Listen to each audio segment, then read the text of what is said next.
The negotiations were failing. Marcus Reid could see it in the subtle body language of the Aethelian trade ministers, in the careful non-answers to his proposals, in the way they'd started scheduling meetings later in the day. A classic stalling tactic he'd learned to recognize in 6 months of working on this planet. He stood in his quarters, reviewing the day's discussions with growing frustration.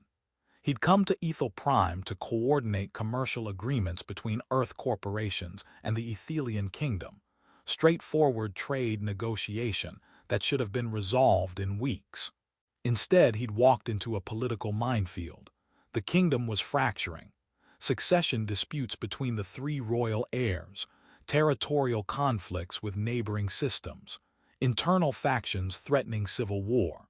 And his trade negotiations had become a pawn in larger games he barely understood. It was past midnight by local time when Marcus gave up trying to sleep and went for a walk. His security clearance allowed access to certain palace grounds, and he needed air.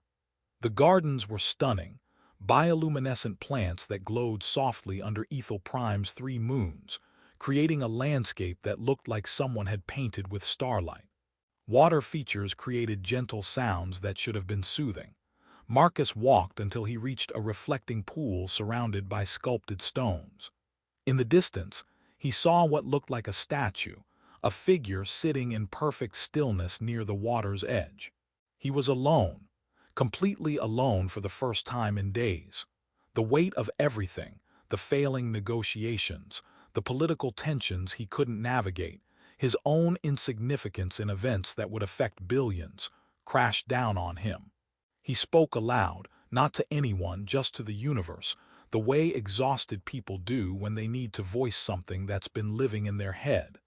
I wish I could marry her, Princess Kaelira. I wish I could be worthy of someone like that. The words came from somewhere deep and honest.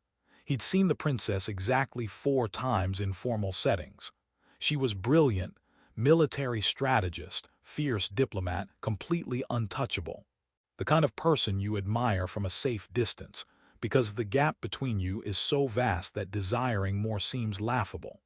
But watching her handle impossible situations with grace and strength, listening to her speak about protecting her people, even while factions tried to use her for power, Marcus had developed feelings that lived safely in his head because they were completely impossible. If I could build a life with someone that brilliant, that strong, that dedicated, he continued to the empty garden, that would matter more than any trade agreement. That would be something real, something worth. The statue moved. Princess Kaelira Aethel stood up from her meditation posture near the water, her long ears shifting from relaxed to alert, her silver-blue skin marked with bioluminescent patterns that identified her as royalty even in the moonlight. She'd been there the entire time. She'd heard every word. Marcus felt his heart stop, actually stop, then restart with painful force. "Your Highness, he stammered, backing away. "I didn't know you were. I shouldn't have. That was completely inappropriate." She walked toward him with the calm grace of someone completely in control. Her violet eyes, which he'd only seen across formal chambers, looked at him directly. "My answer is yes," she said. Marcus was certain he'd misheard. "I'm sorry, what?" "My answer is yes." She said it with absolute certainty. "I accept your vow of unguarded truth." I don't understand." I didn't mean to presume," the words tangled in his mouth. "I should leave. I apologize for disturbing your privacy." "Stop." It wasn't harsh, just authoritative. She gestured to the stones by the reflecting pool. "Sit. We need to speak properly." Marcus sat because royal commands apparently bypassed rational thought. His brain was screaming that he'd just committed some catastrophic diplomatic incident, but his body followed her instruction. Princess Kaelira sat across from him, close enough that he could see the intricate patterns in her bioluminescent markings, the ceremonial jewelry in her long ears, the intelligence in her eyes that had always been visible even from a distance. "Do you know what the vow of unguarded truth is?" she asked. "No, Your Highness." "It's an ancient tradition among my people. When someone speaks a wish about another person in a private moment, believing themselves unheard, it's considered the most honest form of desire. She spoke carefully, making sure he understood. No audience, no performance, no calculation, just raw truth spoken to the universe. It's rare, sacred, and binding if both parties acknowledge it. Marcus's stomach did something complicated, but I didn't know. That's exactly the point. She almost smiled. If you'd known I was present, your words would have been a proposal, calculated, careful, strategic. By speaking your wish when you believed yourself alone, you revealed authentic intention. That's what our culture values above all else. I'm a trade negotiator. You're a princess, third in line for the throne. The gap between us is irrelevant if I choose it to be. She said it with the authority of someone who'd spent her life making decisions that others questioned. By responding, yes, I've accepted your vow. By our law and tradition, we are formally bound unless one of us rejects it within 3 cycles of the moons. Marcus tried to process this. This can't be real. There has to be cultural misunderstanding. I'm nobody. I coordinate shipping manifests and tariff schedules. You command armies and negotiate with systems. I've been watching you work for 6 months, Calira said, and the admission made Marcus's heart do something painful. Not romantically initially, just professionally. I was impressed by how you negotiate, always fair, prioritizing long-term sustainability over short-term gains, treating lower-ranking officials with the same respect as nobility. She paused. I asked security to include reports about you, about your background. You what? You grew up in Earth's trade districts, worked your way through merit, not connections. Have a reputation for integrity that's rare in commercial negotiation. She looked at him directly. I've met 100 suitors, Marcus Reid, warriors wanting to prove their strength, nobles seeking political alliance, merchants hoping for commercial advantage. Every single one calculated their approach, performed what they thought I wanted to see. She gestured to the garden around them. You spoke to the universe without audience, without calculation.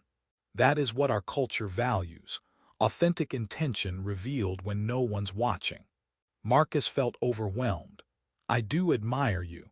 I've developed feelings over these months, watching you handle impossible situations with grace.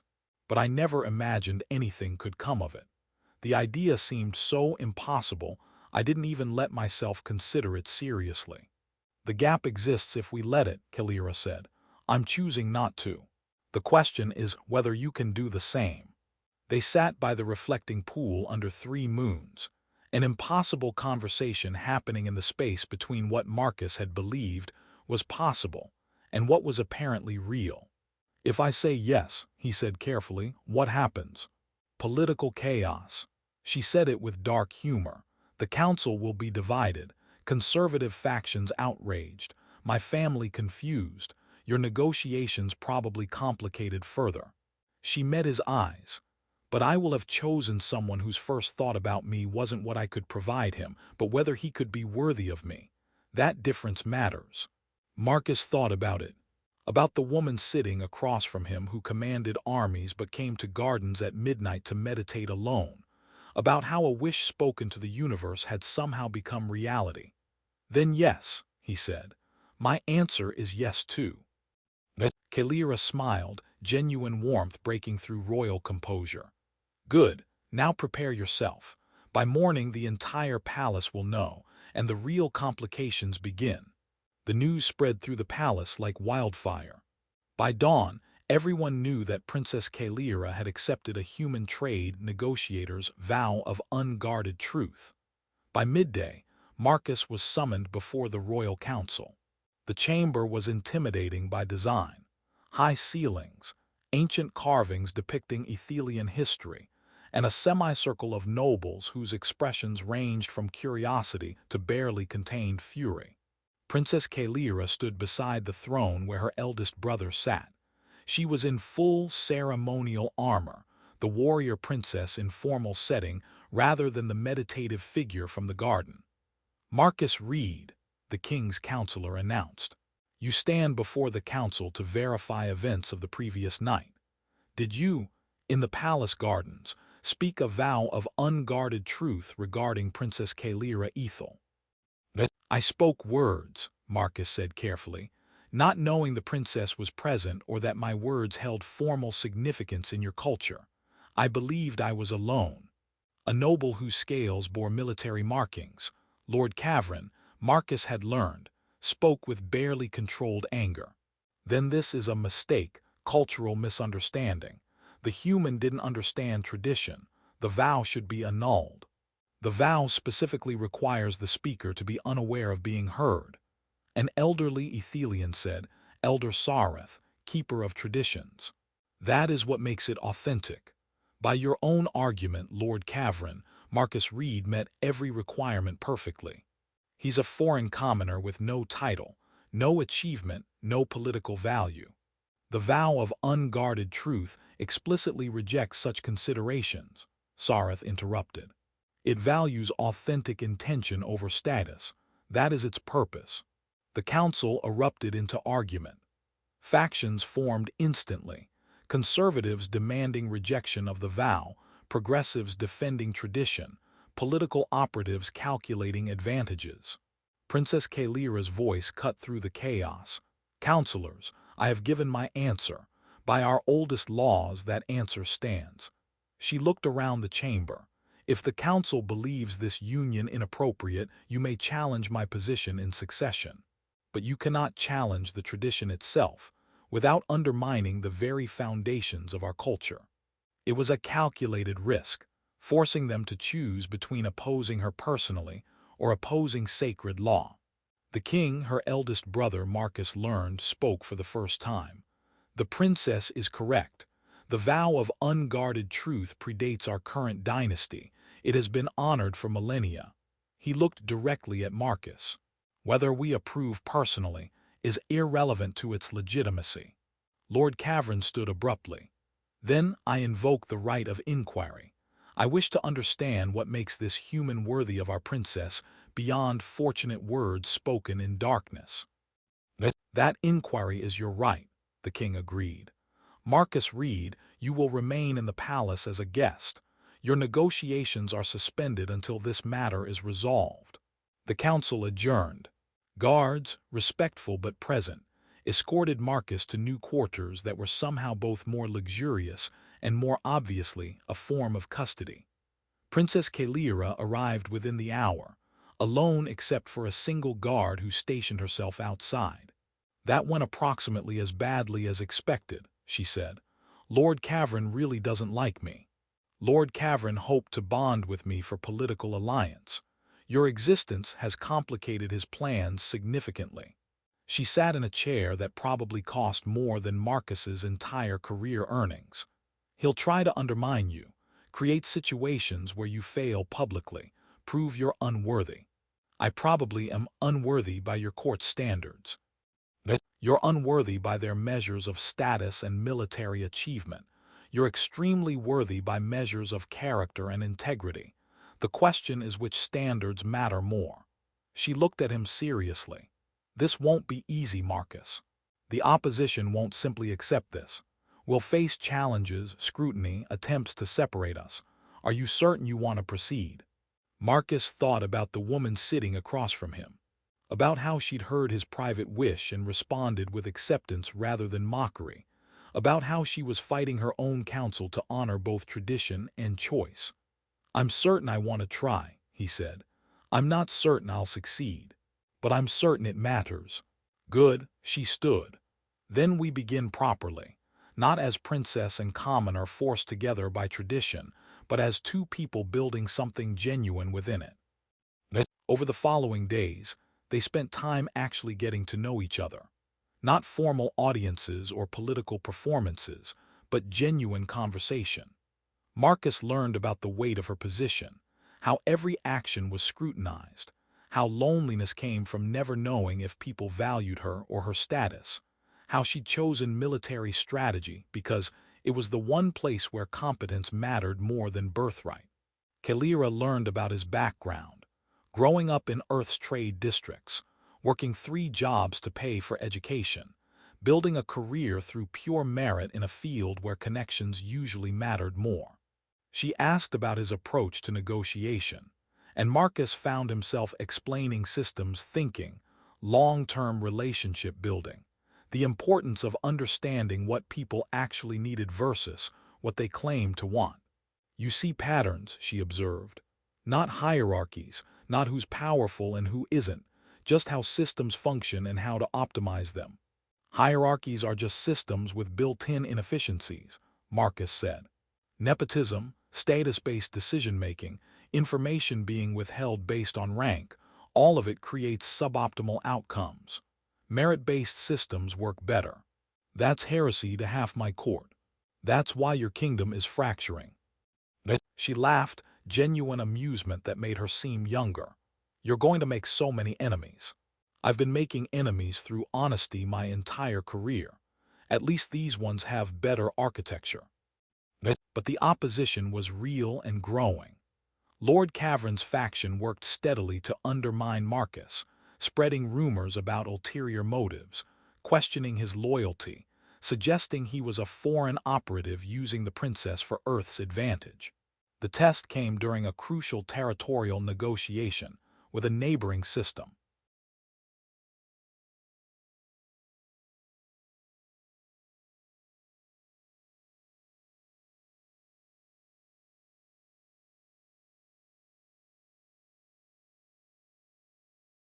The negotiation chamber was designed for intimidation, sharp angles, harsh lighting, seating arrangements that created adversarial positions. Representatives from the neighboring Calvorian system sat across from the Aethelian delegation with expressions that promised conflict. Marcus had been included in the delegation at Lord Cavern's insistence. He'd framed it as giving Marcus opportunity to prove his worth to the kingdom, but Calira had warned Marcus that it was a trap. Lord Cavern expected him to fail under pressure and prove himself unworthy. The territorial dispute was complex: border systems with mixed populations, resource rights that both sides claimed, historical grievances that went back centuries. The Aethelian military advisors, led by Lord Cavern, pushed for strong responses that would demonstrate strength, but almost certainly escalate toward military conflict. Marcus watched the dynamics and recognized a pattern he'd seen dozens of times in commercial negotiations that had gone toxic. The Calvorian representatives were being aggressive, making unreasonable demands, refusing reasonable compromises. But their body language didn't match their words. They were performing. "May I ask a question?" Marcus said during a brief recess. Lord Cavern looked at him with barely concealed contempt. "You have insight on military strategy, human." "I have insight on negotiation." Marcus turned to Princess Kaelira, who was leading the Aethelian delegation. "Your Highness, what happens in Calvoria if their military faction believes their negotiators showed weakness?" "Political consequences, possibly loss of position." Her eyes sharpened. "Why?" "Because I think we're watching 3 people try to satisfy impossible demands from their own hawks, while actually hoping for a reasonable solution they can sell as victory." The Aethelian military advisors looked skeptical. Lord Cavern openly scoffed. "They're being aggressive because they're preparing for war. They're being aggressive because they have to appear strong to their own people," Marcus countered. "But look at the actual substance beneath the performance. They're not demanding things that would make war inevitable. They're demanding things that sound strong but leave room for negotiation." "That's speculation," Lord Cavern said. "It's pattern recognition." Marcus looked at Calira. "Let me try something. Worst case, I fail and prove I'm unqualified. Best case, we avoid a war." She studied him for a long moment, then nodded. "Proceed, but carefully." When negotiations resumed, Marcus did something that horrified the Aethelian military advisors. He spoke directly to the Calvorian chief negotiator, not as diplomat to diplomat, but as one professional to another. "Can I be honest?" he asked. not as representative to representative, but as someone who's been in this position before. The Calvorian negotiator, a woman whose scales bore marks similar to Calira's royal patterns, looked surprised. Proceed. You're under pressure from your military faction to appear strong. We're under pressure from ours to demonstrate we won't be pushed. Everyone's performing for their respective hawks. Marcus kept his tone conversational. But I don't think either of us actually wants war. War is expensive, destructive, and benefits nobody except those who profit from conflict. Bold assumptions from someone with no military background, the Calvorian negotiator said, but her tone wasn't hostile, it was curious. I don't have military background. I have negotiation background. And in my experience, the most productive negotiations happen when both sides can acknowledge the political pressures they're under and work together to find solutions that let everyone claim victory while actually achieving peace. He pulled up a framework on the shared display, not a final proposal, just a structure showing how both sides could frame concessions as strategic victories for their respective populations. This isn't brilliant diplomacy, Marcus said. It's just acknowledging that we're all trying to solve the same problem, satisfy our own factions while avoiding catastrophic conflict. If we can give each other tools to do that, everyone benefits. The chamber was silent. The Calvorian negotiator looked at her advisors, had a rapid conversation in their language, then looked back. This framework is workable, if both sides approach it in good faith. What followed was 3 hours of the most productive negotiation Marcus had seen in months, not because of cunning or strategy, but because both sides could acknowledge their shared problem and work collaboratively instead of adversarially. By evening, they had the skeleton of an agreement that satisfied essential needs on both sides. Not perfect, but functional. More importantly, it created a foundation for continued cooperation instead of escalating toward war. The Aethelian delegation returned to the palace. Lord Cavern looked furious. His plan to embarrass Marcus had backfired catastrophically. Instead of proving unworthiness, Marcus had demonstrated exactly the qualities Princess Kaelira valued. That was extraordinary, Calira said privately later. You prevented a war through basic decency and honest problem-solving. I just recognized a pattern I've seen before. People posturing for their own factions while hoping someone would give them a face-saving way to cooperate. Marcus felt exhausted. Is that really extraordinary? In a court where everyone plays status games and calculates every word for advantage, yes, it's revolutionary. She touched his hand, a simple gesture that carried weight. You showed exactly why I accepted your vow. Not because of status or achievement, but because of character revealed in how you approach problems. The Royal Council reconvened. The opposition had crumbled. It was harder to argue someone was unworthy when they just prevented a war through approaches the military experts hadn't considered. Elder Sareth spoke formally. The council recognizes the legitimacy of the vow of unguarded truth between Princess Kaelira Aethel and Marcus Reid of Earth. By ancient law and demonstrated character, this bond is affirmed. Lord Cavern stood, bowed stiffly, and left without comment. The opposition hadn't disappeared, it had just lost its strongest argument. The ceremony was overwhelming. Ancient traditions Marcus barely understood, ritual declarations in languages his translator struggled with. Thousands of witnesses filling a grand hall that made the negotiation chamber look intimate. But at the center of everything, when Marcus and Calira stood before the assembled court exchanging formal vows, what mattered was simpler than any ritual. I accept your vow of unguarded truth, Calira said in the formal declaration, not for status or advantage, but because you revealed your heart when you believed no one was watching. That honesty is the foundation of trust. I accept your answer, Marcus responded in the prescribed words, not because of tradition or obligation, but because you chose to value character over status, sincerity over calculation.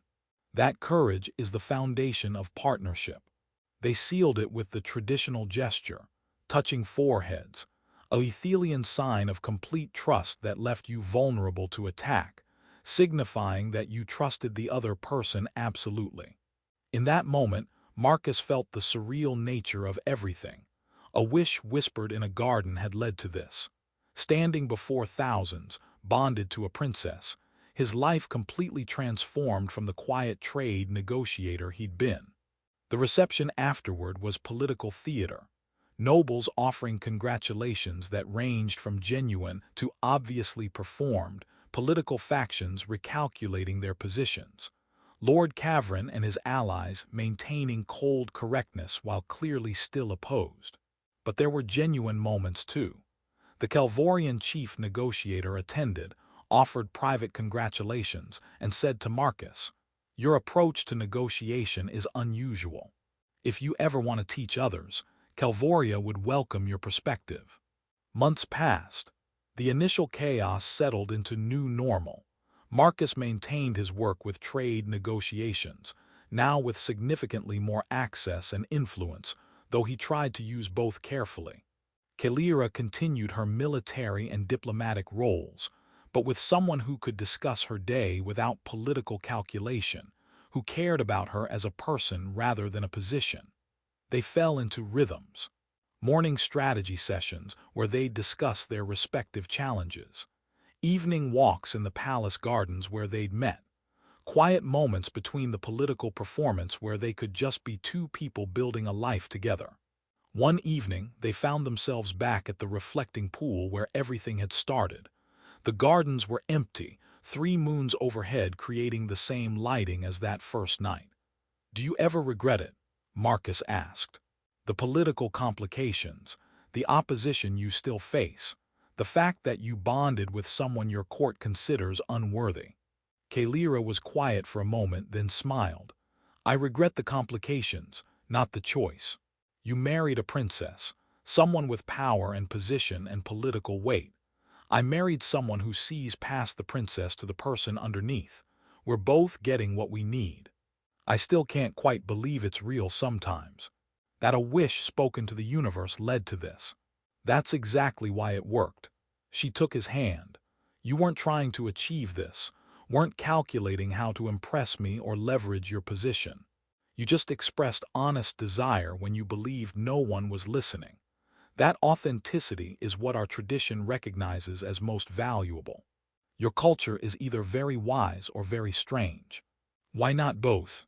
She leaned against him, a gesture of trust and affection that would have been impossible in public, but was natural here. "The vow of unguarded truth exists because my ancestors understood something important. The most honest thing about a person is what they say when they think no one's watching. Status, achievement, power, all of that can be performed. But what you whisper to the universe reveals who you actually are. And who am I? Someone who wished not for power or advantage, but to be worthy of someone they admired. Who prioritized building something meaningful over any trade agreement. Who spoke with such genuine longing that I heard your heart even before I heard your words." She looked at him.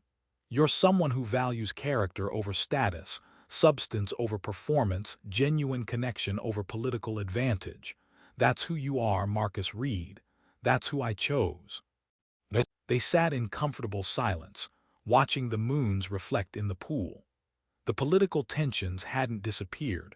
Lord Cavern's faction still opposed them. Conservative elements still questioned the bond.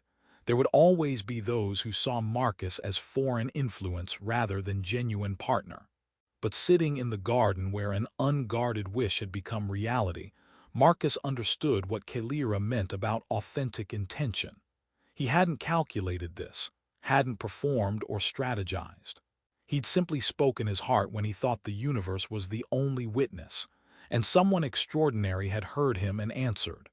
"I love you," he said quietly.